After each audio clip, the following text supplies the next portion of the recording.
علی بھائی، آج کا آخری سوال ہے۔ میں نے ایک سرکاری ادارے میں ملازمت کے دوران رشوت اور دیگر ذرائع سے خوب حرام کا مال کھایا ہے، لیکن اب مجھے اپنے گناہوں پر سخت شرمندگی ہے اور توبہ کر کے نئی زندگی کا آغاز کرنا چاہتا ہوں۔ لیکن مسئلہ یہ ہے کہ حرام مال کھانے کے گناہ کبیرہ سے توبہ کا طریقہ کیا ہوگا؟ دیکھیں یہ بہت بڑی آزمائش ہے میرے لیے بھی اس سوال کو ایڈریس کرنا۔ اس کی وجہ یہ ہے کہ لوگ پوری زندگی 900 چوہے کھاتے رہتے ہیں، اینڈ پہ حج پہ چلے جاتے ہیں اور وہ کہتے ہیں وہ 900 چوہے کیسے معاف ہوں گے۔ جہاں تک حقوق اللہ کا تعلق ہے وہ تو ایک جملے سے معاف ہو جائے گا کہ اللہ تعالیٰ کی طرف آپ رجوع لائیں شرمندگی کے ساتھ اور آئندہ گناہ نہ کرنے کا پکا عہد کرنا۔ حقوق العباد کا معاملہ بہت ٹف ہے، اور یہ جو مسئلہ پوچھ رہے ہیں یہ حقوق العباد کا ہے، یہ حقوق اللہ کا نہیں ہے۔ اور یہ بھی یاد رکھیے گا کہ اسلام میں ہر گناہ کی توبہ کا طریقہ دوسرے سے مختلف ہے۔ چوری کی توبہ یہ نہیں ہے کہ آپ نے جس کا مال چرایا اس کے ہاتھ میں جا کے مال رکھ دیں تو توبہ قبول ہوگی۔ یہ صرف اس وقت تک ہے جب تک وہ اپنا کیس لے کے جوڈیشری میں نہ جائے۔ ایک بندے کا مال چوری ہوا، ابھی اس نے جوڈیشری میں اپنا کیس نہیں لے کے گیا، تھانے میں کوئی رپورٹ نہیں کروائی، آپ کو رات کو شرمندگی ہوئی، آپ جا کے چور کا مال واپس کرتے، چور جو ہے وہ جا کے جس کا چوری کیا واپس کرتے۔ لیکن ونس کیس رپورٹ ہو گیا، لوگوں کو پتہ چل گیا، عدالت تک بات پہنچ گئی، اب آپ لاکھ کہیں مجھ سے 10 گنا بھی لے لو لیکن مجھے سزا نہ ہو، نہیں، اب جو ہے اسلامی حدود لگے گی کہ آپ کا ہاتھ کاٹا جائے گا، جو سورۃ المائدہ کے اندر ہے۔ ہاتھ کٹوائے بغیر آپ کی توبہ قبول نہیں ہے۔ اس طریقے سے قتل کی توبہ کا بھی ایک طریقہ قرآن میں ہے۔ قتل کی توبہ تو آپ کو ڈبل کرنی پڑتی ہے، اس اعتبار سے کہ اللہ کی طرف توبہ کرتے وقت اس کی پلنٹی بھی دینی پڑتی ہے کہ ایک غلام آزاد کریں گے۔ غلام نہیں آزاد کر سکتے تو 60 جو ہے وہ آپ مسکینوں کو کھانا کھلائیں گے، یہ 60 مسلسل روزے رکھیں گے، یہ اللہ کا حق پورا کریں گے۔ اور مقتول کا حق یہ ہوگا کہ اگر وہ بلڈ منی ڈیمانڈ کرتا ہے یعنی دیت، تو 100 اونٹ کے برابر، یعنی آج کے آپ سمجھ لیں 2 سے 2.5 کروڑ روپیہ بنتا ہے اگر آپ 1.5-2 لاکھ کا بھی ایک اونٹ لگائیں، یا بہت بھی کر لیں تو 1 لاکھ کا تو لگتا ہے 1 کروڑ تو بن ہی جائے گا۔ ابو داؤد میں حدیث ہے کہ 100 اونٹ دیت ہے بلڈ منی دیں گے، اور وہ بھی اس صورت میں اگر وہ ایگری کرے، اور اگر وہ کہے کہ میں قتل کے بدلے میں قتل کرواؤں گا، تو پھر آپ جب تک قتل نہیں ہوتے نا قتل کے بدلے میں، آپ کی توبہ اس حوالے سے قبول نہیں ہوگی جب کیس جوڈیشری کے اندر آ جاتا ہے اور آپ پکڑے جاتے ہیں۔ تو اب یہ حرام مال والا جو مسئلہ ہے یہ بہت کریٹیکل ہے۔ اس میں اگر کوئی یعنی ایک سرکاری ادارے میں XYZ کوئی بھی ادارہ ہو سکتا ہے، اس کے اندر ملازمت اختیار کی ہوئی ہے، چاہے جائز کام کرنے کے لیے چاہے ناجائز کام کرنے کے لیے، دونوں صورتوں میں اگر وہ کسی سے رشوت لیتا ہے تو ظاہر ہے وہ حرام کا مال کھا رہا ہے، کیونکہ وہ اس پوسٹ پہ جو بیٹھا ہے اس کام کرنے کی آلریڈی وہ تنخواہ لے رہا ہے۔ اب ایکسٹرا جو پیسے لے گا وہ حرام ہوں گے۔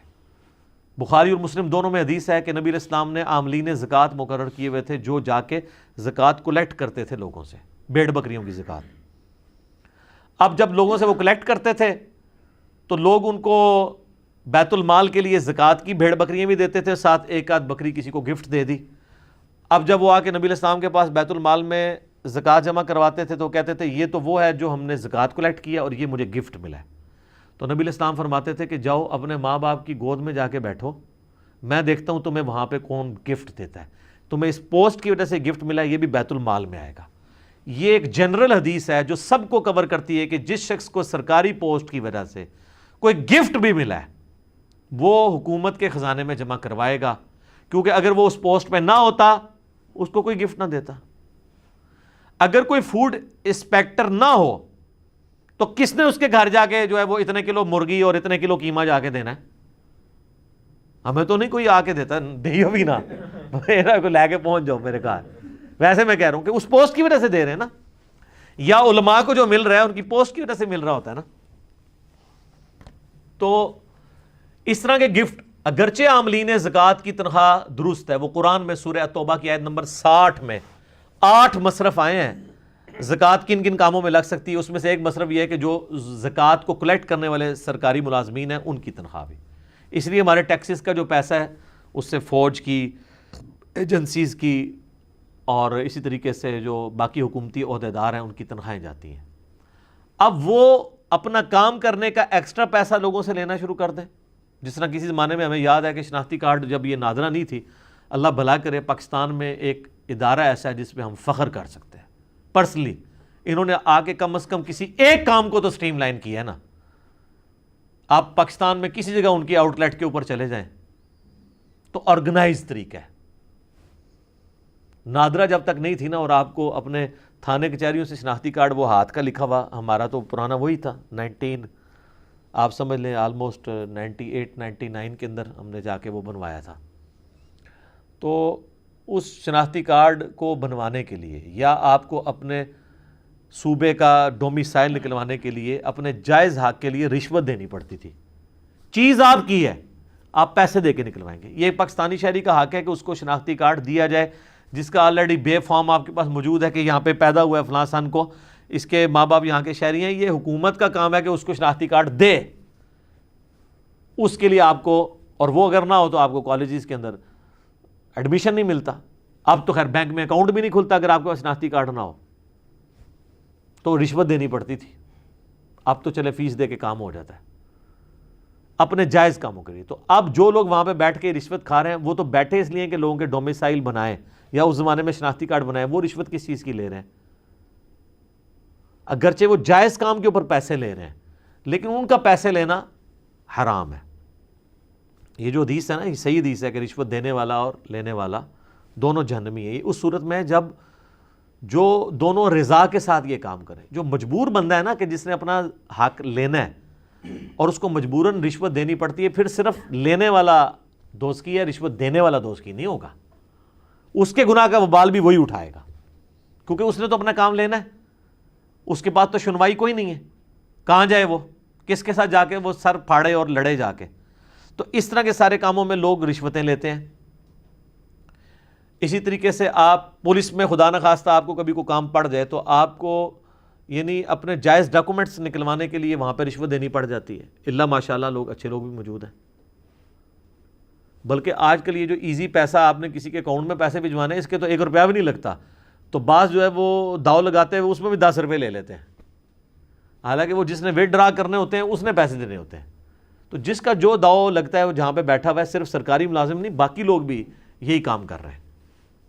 تو اب اس طریقے سے جو حرام پوری زندگی کھایا, آخری عمر میں آ کے جناب بلڈ پریشر, شوگر, دل کی بیماریاں, بچے نہیں پڑھ لکھ سکے, بیوی کے اوپر فالج ہو گیا. اب جب یہ چیزیں ان کے سامنے آتی ہیں نا, پھر ان کو اب آخرت یاد آتی ہے کہ یار دنیا بھی at the end of the day ہم نے برباد کر لی, ابھی آخرت میں تو حساب باقی ہے.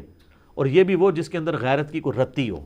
یہ میں آپ کو پریکٹیکلی بتا رہا ہوں کہ میرے ساتھ ایسے لوگ ملے ہیں جنہوں نے لاکھوں اپنی زندگی میں کھایا ہے اور کئی لاکھ اس سے زیادہ اپنے علاج کے اوپر خرچ کیا ہے, تب بھی شفا نہیں ملی. یہ ایک ایسا معاملہ جو دنیا میں اللہ برابر کر دیتا ہے, اور اگر نہ بھی کرے تو آخرت کی مصیبتیں تو ابھی باقی ہیں نا جی. پھر وہ کہتا ہے جی اب توبہ کرنا چاہتے ہیں, کیا کریں, یاد ہی نہیں کس کس کا کھایا ہے, کہاں سے بندوں کو ڈھونڈیں, ان کو واپس کریں. تو یہ ظاہر ہے کہ مشکل ایک کام ہو جائے گا. اور پھر بندے بھی ڈھونڈ لیں تو کھایا اتنا ہے کہ وہ کیسے واپس کریں, کھا کے وہ کر چکے ہیں. تو پھر تو میرے بھائی پھر معاف ہی کروانا پڑے گا. دنیا میں نہیں ہوگا تو آخرت میں تو پھر بڑے عجیب و غریب طریقے سے معاف ہونا ہے. وہ صحیح مسلم میں حدیث ہے کہ دنیا میں کسی نے کسی کا حق دبایا تھا, کسی کو ناجائز مارا تھا, یا کسی کو دھمکی دی تھی, یا کسی کے ساتھ مار پیٹ والا معاملہ کیا تھا, گالی گلوچ والا معاملہ کیا تھا, تو وہ لوگ حق لینے کے لیے اللہ کی بارگاہ میں آئیں گے اور انسان پہاڑوں نیکیوں کے ساتھ اللہ کی بارگاہ میں ہوگا. ایک بندہ آئے گا, وہ کہے گا جی میرے ساتھ اس نے یہ کیا تھا, تو اللہ کہے گا آج تو اس کے پاس کچھ نہیں دینے کو, تو آج کی کرنسی تو ہے نیکیاں, تم اس کی اتنی نیکیاں لے جاؤ. کرتے کرتے اس کی ساری نیکیاں ختم ہو جائیں گی. ابھی بھی لوگ باقی ہوں گے جنہوں نے حق لینا ہوگا. اب وہ کہیں گے اللہ نیکیاں تو ختم ہوگی. اللہ کہے گا اب پھر یہ ہے کہ تمہارے گناہ اس کے کھاتے میں ڈالتا ہوں, تمہارے گناہ کم کرنے. وہ لوگ جنت میں چلے جائیں گے جو مظلومین ہوں گے, اور جو حاجی نوازی صاحب ہیں ان کو اوندھا منہ کر کے دوزخ میں ڈال دیا جائے گا. یہ سر صحیح مسلم ہے, یہ کہانی شریف نہیں ہے. یہ بہت سینسٹیو ایشو ہے. اس طریقے سے بعض لوگوں کا سورس آف انکم ہوتا ہی 100% حرام ہے, جیسے جنید جمشید صاحب کے ساتھ ہوا تھا. آپ کو پتہ ہے نا جب انہوں نے اپنی لائف بدلی ہے تو ان کے لیے مصیبت کھڑی ہو گئی تھی. میں تو سارا کمائی جتنی اس کا ڈومیننٹ پورشن ہے وہ تو میں نے یعنی گانوں کے ذریعے ہی کیا ہے. تو وہ خود بتاتے ہیں تقی عثمانی صاحب کے پاس گئے کہ سر کوئی اس کا حل نکالیں. ویسے فقہ حنفی والے تو ایکسپرٹ ہیں حق نکالنے میں, حل کوئی نہ کوئی نکال لیں گے. بال انہوں نے اپنی جگہ ایک اجتہاد کیا, یہ اجتہاد ہی ہے ظاہر ہے, اس کے اوپر ہم دلیل تو ہمارے پاس کوئی نہیں ہے. اپنے اینڈ پہ جو انہوں نے کوشش کی تو انہوں نے کہا کہ ٹھیک ہے تم اپنے, ظاہر ہے تمہارے پاس تو اب یہی مال ہے نا جس سے تم آگے کام کر سکتے ہو, تو اسی حرام کے مال سے کوئی کاروبار کرو, اور جب اس سے کاروبار سے جو تمہیں نفع حاصل ہو اس نفع کو سائڈ پہ رکھتے جاؤ, جوڑتے جاؤ, اور جب وہ راس المال کے برابر ہو جائے جو تم نے اکویٹی جہاں پہ انویسٹ کر کے جو یعنی مثلا 1 کروڑ روپے کی انویسٹمنٹ کی تھی تو وہ منافع جب 1 کروڑ ہو جائے نا تو وہ 1 کروڑ روپیہ تم اللہ کی راہ میں صدقہ کر دو اور پھر تمہارا مال پاک ہو گیا. لیکن سٹارٹ تو اس سے لیا ہوا تھا نا. یہ اتنا خطرناک مسئلہ ہے, میرے پاس خیر اس کا کوئی سلوشن اس کے سوا ہے بھی نہیں, لیکن اس سے اگر کوئی یہ پلی لینا شروع کر دے کہ وہ سمگلنگ کر کے یہ کسی اور طریقے سے, کہتے ہیں نا پہلا کروڑ بنوانا ہی مشکل ہوتا ہے, اگلے کروڑ تے آ جاندے ہیں.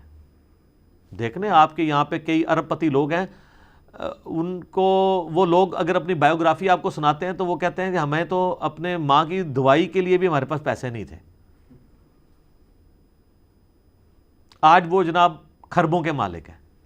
تو ظاہر ہے کہیں پہ انہوں نے جو ہے نا وہ نو بال کرائی ہے نا ٹھیک ہے نا, وہ پہلا کروڑ تو بنایا ہے نا. یہ سب جناب میرا علا وجہ بصیرت یہ دعویٰ ہے کہ دنیا میں آپ کو جتنے کھرب پتی لوگ نظر آ رہے ہیں نا یہ حلال کے طریقے سے اوپر نہیں پہنچے. اب اگرچہ وہ 100% حلال کے اوپر ہوں, کہیں نہ کہیں انہوں نے بیچ میں ڈنڈی ماری ہے, کیونکہ حلال کی آؤٹ پٹ یہ کبھی بھی نہیں ہوتی کہ انسان اس لیول کے اوپر چلا جائے.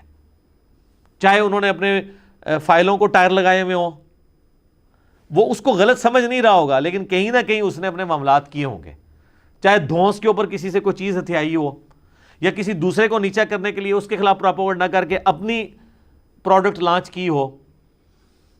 آپ کوئی بندہ لے آئیں اور وہ کہے کہ میں نے کچھ بھی نہیں کیا اور میں ارب پتی بن گیا ہوں, نہیں, کہیں نہ کہیں اس نے ڈنڈی ضرور ماری ہوئی ہوتی ہے. اور پھر جب آپ یہ بات کریں کہیں گے نہیں جی اللہ چاہے تو حلال میں برکت نہیں دے سکتا. جناب حلال کو دنیا سے ہونی آیا ہے. حلال میں تو پھر یہ نہیں ہے کہ آپ جناب حلال کمائیں گے اور زکوٰۃ نہیں دیں گے. جس کے پاس 1 ارب روپیہ سر, اس کی زکوٰۃ جو ہے نا وہ 2.5 کروڑ روپیہ بنتی ہے سال کی. جی 1 لاکھ پہ 2.5 روپیہ دیتے ہوئے تو دل باہر نہیں آتا, لیکن 1 ارب والے کے لیے 2.5 کروڑ نکالتے ہوئے دل باہر آ جاتا ہے, ایسے تک پہنچ جاتا ہے, کیونکہ وہ بہت بڑی رقم ہے. اس کو نظر آئے گا 2.5 سال کٹی, 2.5 اگلے سال کٹی, تھلے ہی آئے گا سارا کچھ. حالانکہ اس کو یہ نظر نہیں آ رہا کہ اس انویسٹمنٹ سے میں نے کتنا کمایا ہے. تو زکوٰۃ تو دینی ہوتا ہے, صرف زکوٰۃ کی بات ہو رہی ہے جو اس نے دینی ہی دینی ہے. کتنے امیر فیکٹریوں کے آنرز ہیں, آپ ان سے کہیں جناب وہ زکوٰۃ کہتے ہیں جی اسی اللہ بھی سانو بے صحابہ دینا, اسی بغیر صاحب دے دینے ہیں. جو لوگ آپ کو یہ کہہ رہے ہیں نا ہم بغیر صاحب کے دے رہے ہیں, وہ اپنے آپ کو دھوکہ دے رہے ہیں. وہ حساب اس لیے نہیں کرتے کہ ان کی اگر زکوٰۃ 2.5 کروڑ بننی ہے نا تو وہ 2.5 لاکھ روپے دے رہے ہوتے ہیں. ان کو پتہ ہے حساب کیا تو پھنس جائیں گے, تو انہوں نے اپنے آپ کے نا جیسے کبوتر نے آنکھیں بند کر لی ہوتی ہیں کہ بلی غائب ہو جائے, وہ یہ کرنا چاہ رہے ہوتے ہیں, اس بٹر فیکٹ سے بھاگنا چاہ رہے ہوتے ہیں. اللہ نے تو کوئی کام بھی بغیر حساب و کتاب کے نہیں کیا ہوا. آپ کو یہ کہا ہوا ہے جتنا دل کرے نمازیں پڑھ لو, 5 نمازیں فرض کی ہیں. رمضان کے جس مہینے میں جو جاؤ جتنے روزے رکھ لو, نہیں 1 مہینہ ہے اس کے 1 روزے ہیں, ٹھیک ہے. نماز شروع ہوتی ہے کسی قاعدے قانون کے مطابق, ختم یہ تو نہیں جو مرضی پڑھ لو اس کے اندر, وہ ساری چیزیں تعلیم کی ہوئی ہیں نا. تو یہ بیسیکلی اپنے آپ کو دھوکہ دے رہے ہوتے ہیں, کیونکہ ان کو پتہ ہے کہ ہم نے جب کیلکولیشن کرنی ہے نا تو وہ پھر اور بھی کہتے ہیں یہ مقروض ہیں. جناب دنیا میں جتنے کروڑ پتی لوگ ہیں مقروض ہی ہیں, کیونکہ انہوں نے اگر ایکویٹی جو ہے وہ 10 کروڑ لگائی ہوئی ہے تو ڈیٹ 15 کروڑ اٹھایا ہوا ہے, یعنی راس المال ان کا 10 کروڑ ہے تو ادھار جو ہے انہوں نے 15 کروڑ اٹھایا ہوا ہے, 25 کروڑ کی انویسٹمنٹ ہے. تو وہ کہتے ہیں نہیں ہم تو مقروض ہیں, ہم پہ تو زکوٰۃ بنتی نہیں ہے, ٹھیک ہے نا جی. ان سے پوچھیں نہیں کتنے مقروض, کہتے ہیں 15 کروڑ کے مقروض ہیں. تو انویسٹمنٹ کتنی ہے, وہ کہتے ہیں نہیں 10 کروڑ کی. تو کہتے ہیں آپ نکالیں 15 میں سے 10 تو 5 کروڑ تو ہم نے دینا ہے. حساب کرنا ہی بھول جاتے ہیں. جناب انویسٹمنٹ 10 کروڑ کی نہیں ہے, 25 کروڑ کی ہے. 25 کروڑ میں سے آپ نے 15 کروڑ نکالنا ہے اپنے ادھار والا, تو 10 کروڑ کی آپ نے زکات دینی ہے, کیونکہ انویسٹمنٹ انہوں نے راس المال اپنی اکویٹی 10 کروڑ لگائی, 15 کروڑ اٹھایا ڈیٹ ادھار, ٹوٹل کتنا ہو گیا 25, تو 25 کروڑ میں سے 15 کروڑ مائنس ہوگا نا, چھڑے اپنے 10 میں سے ہی 15 نکال دیں گے, الٹا پھر آپ کو اللہ سے مانگنے پڑ دیں گے. ظاہر ہے کہ یا اللہ تم انہوں کچھ دے, میں نے زکات نہیں دینی. تو اتنے بولے بنے حساب کتاب کرنا بھی بھول جاتے ہیں. وہ 10 کروڑ کی تو آپ زکات دیں گے. آپ نے جو میڈیکل سٹور کے اندر اگر کروڑوں کی دوائی رکھی ہوئی ہے, کروڑوں کا کپڑا رکھا ہوا ہے, تو وہ جو کپڑا ہے نا, وہ کہتا ہے نہیں پیسہ تمہارے پاس ہے ہی نہیں, یہ کپڑا ہی پڑا ہوا ہے, تو کپڑا بیچ کے آپ کو پیسہ ملنا ہے نا. کئی عورتیں وہ کہتی ہیں نہیں ہمارے پاس سونا ہے, ہماری تو کمائی کوئی نہیں ہے. تو سر سونا توڑوا کے اس میں سے زکات دینی ہے نا آپ نے, 7.5 تولے سے زیادہ نہیں جوڑنا نا. جوڑنا ہے تو اس کے اوپر آپ نے, اللہ تعالیٰ نے جو آفیشیل آپ کے اوپر رکھا ہوا ہے زکات والا معاملہ, وہ آپ نے کرنا ہے. تو اس طریقے سے جو حرام مال والا مسئلہ ہے نا جی, بندے ڈھونڈیں, ان کو پیسے دیں, نہیں تو گوٹے گیٹے پکڑ کے ان کو معاف کرواؤ. اب ان کی مرضی ہے معاف کریں. اب پیسے ہیں, بندے ڈھونڈنا ناممکن ہے, ظاہر ہے مختلف پوسٹوں پہ رہے, تو آخری حال یہ ہے کہ آپ وہ رقم کیلکولیٹ کریں, اتنی رقم آپ اللہ کی راہ میں خیرات کریں, اس نیت کے ساتھ کہ اس خیرات کا ثواب ان لوگوں کو پہنچے کہ جن کا میں نے مال ہتیا ہے.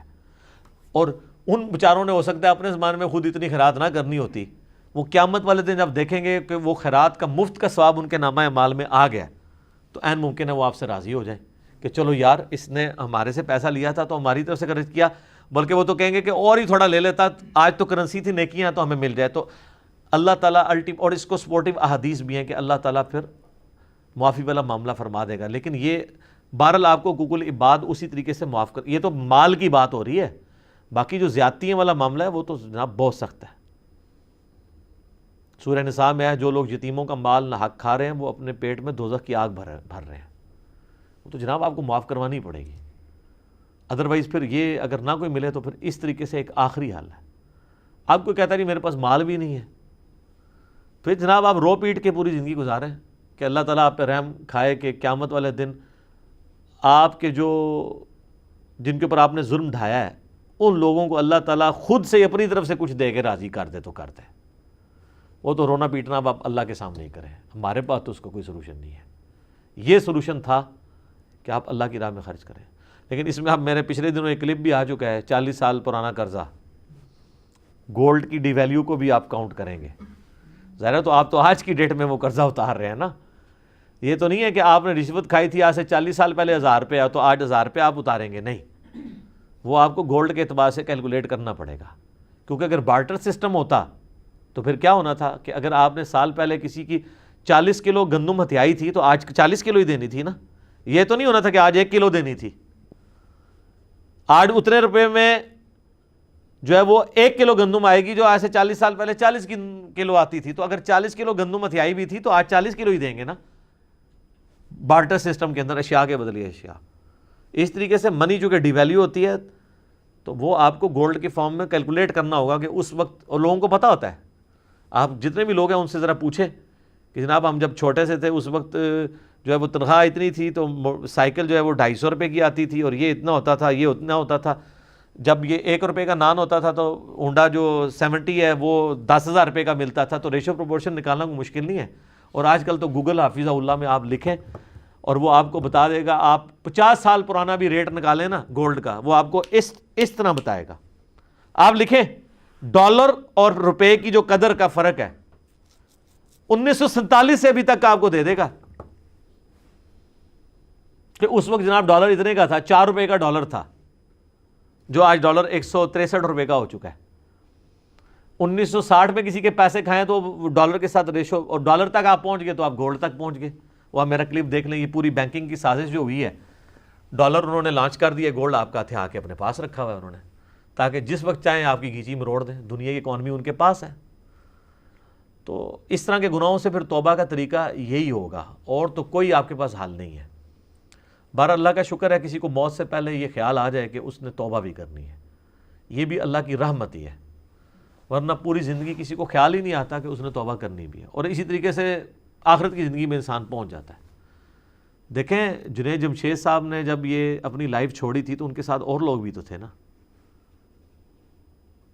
اور آج کی ڈیٹ میں تو ہم کہہ سکتے ہیں کہ جنید جمشید صاحب فوت بھی ہو چکے ہیں. انہوں نے دیکھ بھی لیا ہے کہ ایک وہ بندہ جس کے پاس سب کچھ ٹھیک تھا, دین کا کام بھی کر رہا تھا, اسے فوت نہیں ہونا چاہیے تھا, لیکن اللہ کے فیصلے تو اپنے ہیں. فوت ہو گیا نا. فوت ہونے کے بعد بھی کتنے لوگوں نے عبرت پکڑی ہے, اکا دکا نے پکڑی ہے. ابرار الحق نے بعد میں داڑھی رکھ لی ہے, کافی غمگین ہوا, اور کچھ لوگ ہیں, لیکن میجارٹی لوگ تو اسی طریقے سے ہی چل رہے ہیں ویسے ہی. ایئر کریش کا سننے کے بعد ایٹ لیسٹ جو ایئر کریش میں 2-4 بندے بچ جاتے ہیں وہی توبہ کر لیں, یہ جن کے مر گئے تھے وہ مرنے کے بعد توبہ کر لیں. ان کے پچھلے جو ہیں کہ یار یہ تو اسی طریقے سے تھا, توبہ کیا کر رہے ہیں. وہ 5 کروڑ روپیہ نکلا ہے, یہ جو فلائٹ گری تھی رمضان کے اندر, کتنے دعوے دار مسلمان پیدا ہو گئے. اندازہ کریں اتنا بڑا حادثہ کسی نے دیکھا ہوا ہے اور 4-5 دعوے دار پیدا ہو گئے کہ ہمارے پیسے ہیں. اس کا مطلب ہے کوئی فرق. تو لہٰذا میں نے جو جملہ بولا تھا نا کہ ایئر کریش میں جو لوگ جاتے ہیں وہ وہاں مرے ہوئے لوگوں کو پانی پلانے نہیں جاتے ہیں, ان کو بھی پتہ ہے کہ وہاں پہ ہڈیاں بھی نہیں ملنی ہیں, وہ جا کے ان کے زیورات اور پیسے لوٹنے کے لیے جاتے ہیں. جی ہاں اسلامی بھائی,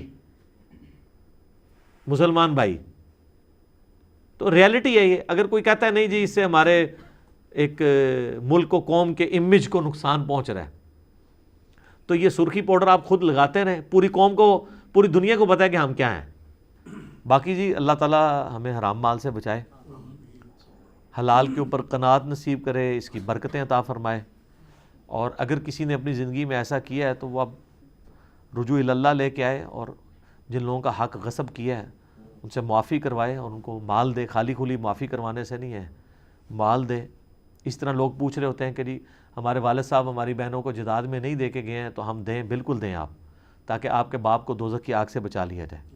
یہ نہ کہیں کہ وہ تو اپنے اعمال خود بھگتیں گے, تو یہ مال جو آپ لے کے تو اس کے اوپر عیاشی کر رہے ہیں, اس باپ کے مال پہ آپ عیاشی کرنے کے لیے تو تیار ہیں, اور اس باپ کو دوزخ کی آگ سے بچانے کے لیے تیار نہیں ہیں. اس مال کے ذریعے جو آپ نے نہیں تھا کمایا, آپ کو وراثت میں ملے اپنے باپ کی وجہ سے, اس باپ کو چند پیسے اس میں سے دے کے اس کو آگ سے بچانے کے لیے تیار نہیں ہے. یا آپ نے تو نہیں مال کمایا, اس مال میں سے اپنی بہنوں کو دینے کے لیے تیار نہیں ہے. سوچنے کی ضرورت ہے. ٹھیک ہو گیا جی. اللہ تعالیٰ سے دعا ہے جو حق بات میں نے کہی اللہ تعالیٰ ہمارے دلوں میں راسخ فرمائے. اگر جس بات میں میرے منہ سے کوئی غلط بات نکل گئی تو اللہ تعالیٰ ہمارے دلوں سے معاف کر دے, ہمیں معاف بھی فرما دے. ہمیں کتاب و سنت کی تعلیمات پر عمل کر کے دوسرے بھائیوں تک پہنچانے کی توفیق عطا فرمائے. سبحانک اللہم و بحمدک اشہد ان لا الہ الا انت استغفرک و اتوب الیک وما علینا الا البلاغ المبین. جزاکم اللہ خیرا.